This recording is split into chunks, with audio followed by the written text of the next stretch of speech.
Garments শিল্প সহ শিল্পাঞ্চলে আপনি শান্তি প্রতিষ্ঠা করেন। আজ যদি কোনো অশান্তি তৈরি হয় তার সমস্ত দায় দায়িত্ব আপনাকে নিতে হবে। এই কথা বলে আগামী দিনের আন্দোলন সংগ্রামে আপনাদের সবাইকে ঐক্যবদ্ধ থাকার আহ্বান জানিয়ে আমার বক্তব্য শেষ করছি। আপনাদের সবাইকে ধন্যবাদ। দুনিয়ার মজদুর এক হও। জাতীয় শ্রমিক কর্মচারী সংগ্রাম পরিষদের এই বিক্ষোভ সমাবেশে এখন বক্তব্য রাখবেন এবং সবার সমাপ্তি ঘোষণা করবেন জাতীয় সংগ্রাম পরিষদের সমন্বয়ক শ্রমজীবী মুক্তি আন্দোলনের কেন্দ্রীয় আহ্বায়ক শ্রমিক নেতা হারুন রশিদ ভূঁইয়া।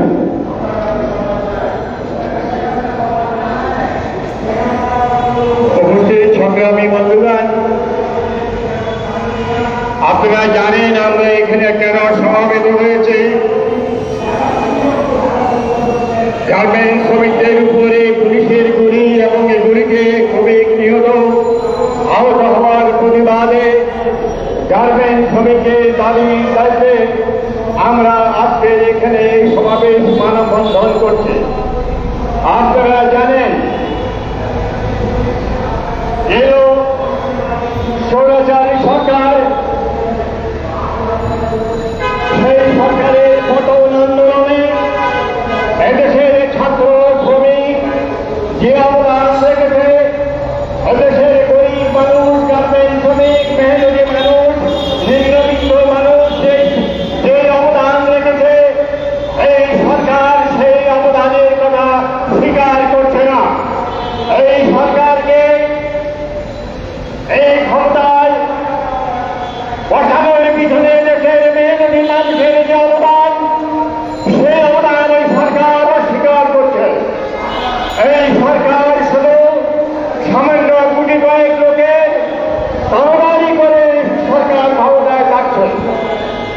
আমরা বলতে চাই এই গরিব মানুষ, গার্মেন্টস শ্রমিক, মেহনতি মানুষ, গরিব মানুষের যে অধিকার, এই অধিকার যদি এই সরকার কায়েম না করে, প্রতিষ্ঠা না করে, জাতীয় নিম্নতম মজুরি, গার্মেন্টস শ্রমিকদের মজুরি বৃদ্ধি সহ সাধারণ মানুষের অধিকার, সার্বজনীন রেশন পাতা চালুর সহ বিভিন্ন দাবি যদি এই সরকার না মানে, আমরা এই সরকারের যেভাবে পতন হয়েছে গণ আন্দোলনের মাধ্যমে আমরা সেইভাবে গণ আন্দোলন শুরু করব।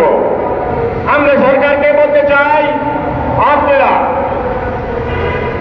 আপনারা মালিকদের বিশ্ব ব্যাংকে দাবি না করে আমাদের যে ন্যায্য পাওনা, শ্রমিক কর্মচারীদের ন্যায্য পাওনা, সেই পাওনা আপনারা মিটিয়ে দিন এবং শ্রমিকদের, এদেশের গরিব মানুষের, মেহনতি মানুষের, সাধারণ মানুষের জীবনযাত্রার জন্য আপনার দ্রব্যমূল্য কমান। তাহলে আমরা এই দেশের মানুষ, আপনারা আজকাল কিছু লোকে শোনা যায় শুধু একটি অংশের কথা, যারা এই সরকারকে ক্ষমতা এনেছিল, শ্রমিক কর্মচারী, সাংস্কৃতিক কর্মী, সাধারণ মানুষ, ছোট দোকানদার, খেটে খাওয়া মানুষ, মজদুর, তাদের কথা স্মরণীয় হচ্ছে না।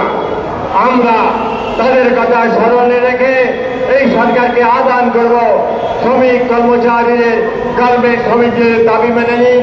গুলি চালাবার ব্যবস্থা করবেন না।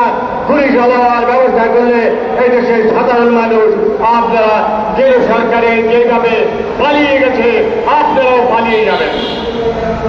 আজকে আপনারা এখানে যারা এসেছেন, কষ্ট করে দেখেন, এই অনুষ্ঠানে সমবেত হয়েছেন, আপনাদের ধন্যবাদ এবং সংগ্রামে সামিল হওয়ার, সবসময় সামিল থাকার আহ্বান জানিয়ে আপনাদেরকে ধন্যবাদ জানিয়ে এই সভা এখানে সমাপ্তি ঘোষণা করছি।